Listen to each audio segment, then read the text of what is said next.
Hoje, segundo domingo do tempo da Páscoa, celebramos o dia da Divina Misericórdia. Estamos vivendo esse tempo chamado Pascal.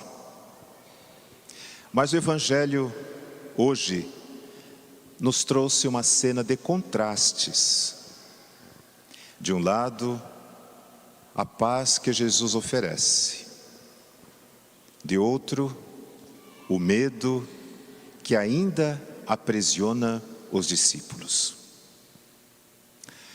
A primeira coisa que o ressuscitado nos oferece não é uma explicação teórica,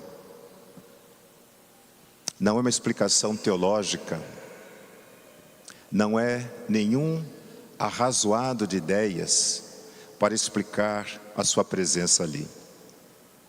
Mas a sua presença é que fala, a sua presença é que comunica a paz. A paz de Jesus, com efeito, não significa ausência de problemas, de dificuldades, de provações, mas sim a certeza da sua companhia junto de nós. As feridas da cruz não desapareceram, elas foram transfiguradas. Jesus nos ensina que a nossa história, com as nossas dores, as nossas cicatrizes, não é o fim, mas é o lugar onde a misericórdia de Deus se faz brilhar. Ele nos deixa uma bem-aventurança especial. Bem-aventurança é um augúrio de felicidade. Bem-aventurança quer dizer seja feliz. Isso é bem-aventurança. E Jesus nos deixa nesse Evangelho um desejo, uma bem-aventurança especial. Felizes os que acreditaram sem terem visto. Este é o desejo de Jesus, a bem-aventurança que Ele nos deixa. Esta frase, com certeza, é dirigida a cada um de nós. Nós não vimos o sepulcro vazio com os nossos olhos físicos. Não tocamos as chagas de Jesus ressuscitado, como fez hoje o apóstolo São Tomé. Nós o encontramos, mas eu pergunto, onde? Onde encontramos Jesus em nossa vida nos dias de hoje? Eu lhes digo, nós o encontramos na palavra proclamada, na missa.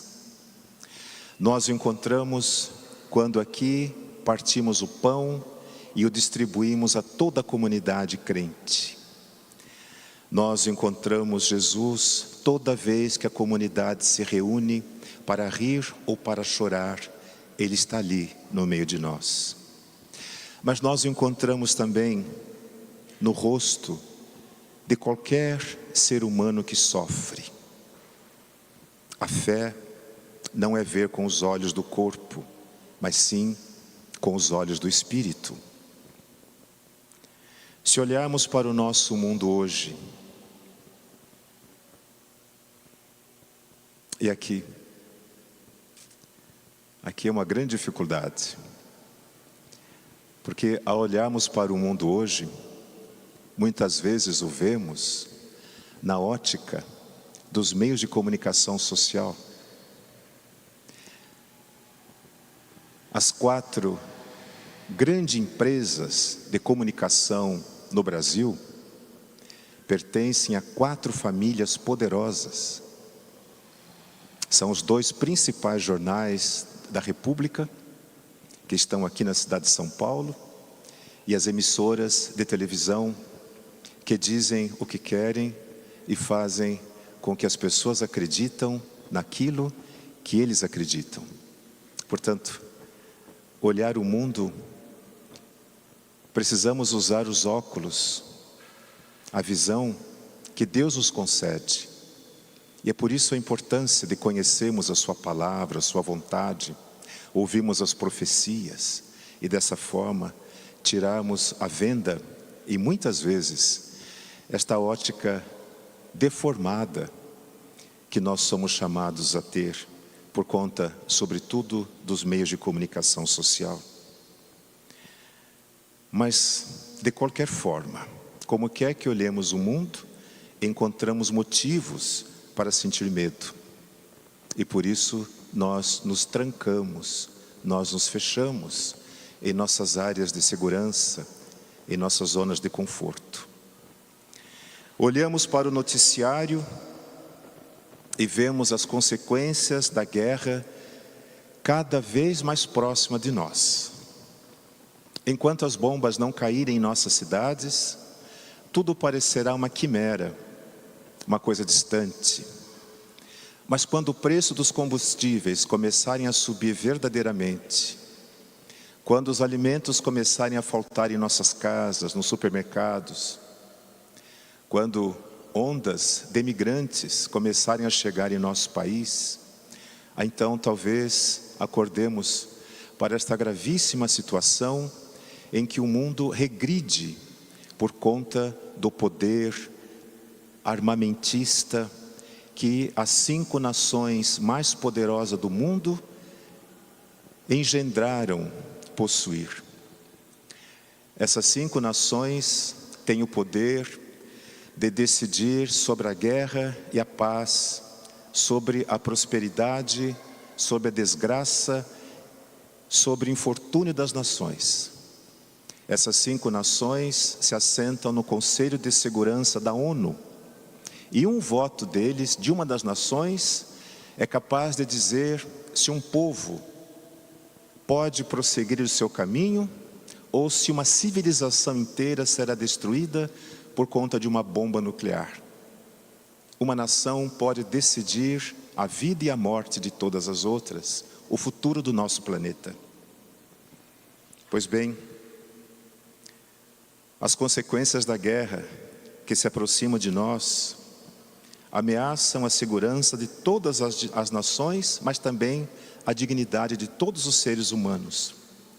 E a gente trata isso como notícia distante. O Santo Padre, o Papa Leão, pediu encarecidamente que rezássemos, especialmente o terço, pedindo a paz. Ousaram sugerir que as nações que possuem o poder de destruir as outras são guiadas por Deus. E o Papa, numa das mais corajosas manifestações de fé de seu governo atual, disse que aquelas pessoas que no passado lançaram flechas e hoje lançam bombas, de forma alguma podem usar o nome de Deus, porque Deus é o Senhor da paz. Os profetas que anunciaram a vinda do Messias a esse mundo, deram a ele o título de Príncipe da Paz. O Evangelho de hoje nos diz que, estando fechadas as portas por medo, Jesus entra naquele recinto, naquela sala, naquela igreja onde eles estavam e diz: a paz esteja com vocês. A primeira lição que Jesus nos ensina hoje é esta: a misericórdia de Deus não conhece barreiras, não há porta, não há muros, não há fronteiras, não há ideologia ou ódio que possa impedir o Cristo ressuscitado de chegar ao coração humano que o busca com sinceridade. Em um mundo marcado por ameaças de guerra, a paz oferecida pelos senhores da guerra é baseada na ameaça, na intimidação, no equilíbrio do medo. A paz de Jesus é diferente. Ela nasce do perdão. A misericórdia é a única força capaz de desarmar o ódio. Enquanto o mundo busca a vitória sobre os outros, a misericórdia busca a reconciliação com todos. Nas chagas de Cristo, vemos a nossa realidade. É por isso a necessidade de tirarmos esses óculos que a ideologia nos obriga a usar, especialmente vinculados aos meios de comunicação social. Jesus mostra aos discípulos as suas mãos e o seu lado. Ele não esconde as feridas da paixão, ele as transforma em sinais de vitória. Ele venceu o mal pelo bem. Ele podia ter pedido ao Pai, nas suas próprias palavras, que enviasse do céu uma legião de anjos para exterminar aqueles que o perseguiam. Mas ele não fez. Pelo contrário. Sua última palavra ao Pai foi para que perdoasse aqueles que naquele momento o maltratavam. Cada pessoa discriminada, cada vítima de uma guerra injusta, cada pobre ignorado em nossa cidade é uma chaga do corpo de Cristo que nós somos chamados a tocar. Celebrar hoje a Divina Misericórdia não é apenas um ato de devoção pessoal, para pedir a Deus o perdão de nossos pecados, implorar a misericórdia para nós, mas antes é um chamado de Deus para tocarmos nas feridas deste mundo. Não podemos ser devotos da misericórdia e ao mesmo tempo indiferentes à injustiça social, à degradação do nosso planeta, à destruição de nossas florestas, à poluição dos nossos mares e rios. Tudo isso depende de nós. Os governos, as empresas, os poderosos, eles sempre buscarão o seu próprio interesse, a sua satisfação pessoal. Eles vivem fechados em condomínios de alto luxo, trafegam nas nossas ruas em carros blindados, eles têm seguranças armados, mas eles fazem parte de um único sistema de vida que é o nosso planeta, o nosso mundo. Uma vez destruído, não haverá lugar onde se esconder. Tomé não estava presente naquele dia com a comunidade. Era domingo, o primeiro dia da semana, mas Tomé não estava ali. Ele representa a dúvida diante de um mundo cruel e sem sentido. Todo domingo a comunidade se reúne para a missa. Não é apenas o nosso dever, nossa obrigação, é o nosso direito de estar na presença de Deus. É a chance que nós temos de descansar o nosso espírito, refazer nossas forças, buscar um sentido para a nossa vida, curar nossas feridas. Cada domingo a palavra nos é dirigida, o pão nos é partido, a comunidade louva, pede. Mas muitas pessoas só vêm à missa quando lhes convém, quando estão passando por uma dificuldade, quando morre alguém querido, ou então como hoje, por exemplo. Todo segundo domingo do mês, nós convidamos de forma especial os pais dos nossos catequizandos para virem à missa. Por isso é que as crianças fazem a leitura. Precisamos fazer esse tipo de motivação, porque do contrário, os pais não vêm à missa. Eles deixam as crianças aqui na porta e perguntam: quando vai acabar a missa? Alguns ficam na padaria, ali em frente, esperando a igreja, o pessoal sair para vir buscar a sua criança. Desculpe se eu falo isso para vocês que aqui estão hoje, mas de outra forma, como é que eu poderia falar com vocês? Né? Como é que eu chegaria até o coração de vocês, os pais? Nós estamos fazendo aqui uma coisa tão séria, que para nós é uma condição de sobrevivência moral e espiritual, cuidar das crianças. E fazemos isso, vocês não podem imaginar com que carinho essas mulheres que deixam as suas casas para estar aqui com seus filhos. Elas se preparam, fazem reunião toda semana. E eu ainda faço cobrança a elas. E pergunto se leram o texto, se estão preparadas. Quero ver a aula que elas vão dar. Mas aí as crianças faltam. Ora porque tem um jogo de futebol, ora porque vão à piscina, ora porque perderam, enfim.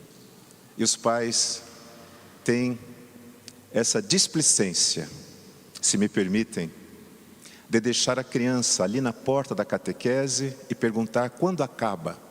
E às vezes a catequista fica ali esperando um tempão, porque o pai não veio buscar, esqueceu, está com compromisso, ocupado.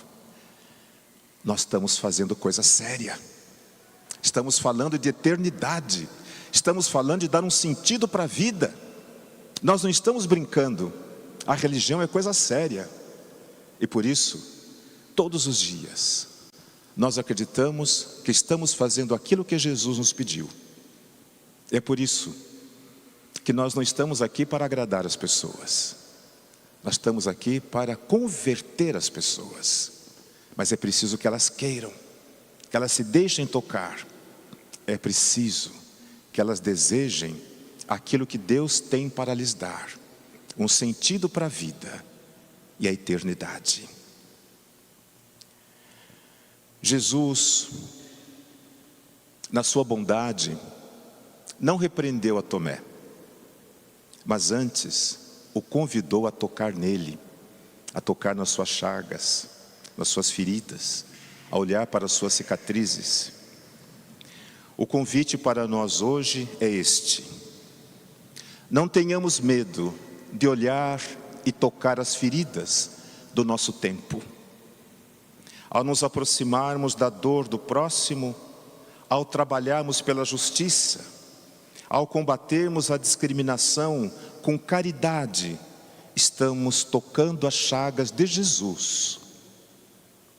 E é ali, no encontro com o sofrimento humano, transformado pelo amor, que nós descobrimos que Ele está vivo.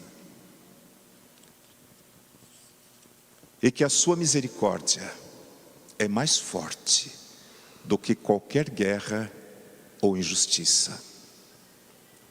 Meus irmãos, minhas irmãs, o mundo clama por misericórdia.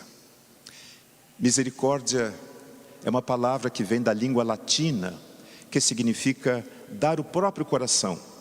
Isto é, se colocar ao lado de quem precisa, de quem está sofrendo, de quem passa por uma necessidade. Isto é misericórdia, é dar o próprio coração. Hoje nós celebramos o dia da divina misericórdia de Jesus, que deu o seu coração para a humanidade, se colocou do nosso lado, veio viver as nossas dores, conhecer nossa fraqueza, nosso fracasso, mas transformou tudo isso em eternidade. Mas a misericórdia de Deus não é feita de palavras, mas é uma misericórdia que se traduz em gestos, paz, políticas públicas de justiça, atitudes de acolhimento, perdão reconciliador, olhar para o outro, não do jeito que eu gostaria que ele fosse, mas na sua realidade, ver o outro como ele é. E apesar disso, amá-lo. Que este domingo, chamado da Divina Misericórdia, possamos abrir as portas que mantivemos fechadas por medo ou por egoísmo. Que o Cristo ressuscitado nos envie, tendo soprado sobre nós, assim como Ele soprou e enviou os apóstolos, para sermos, no meio das tensões deste mundo, instrumentos da paz e mensageiros de uma esperança que não decepciona.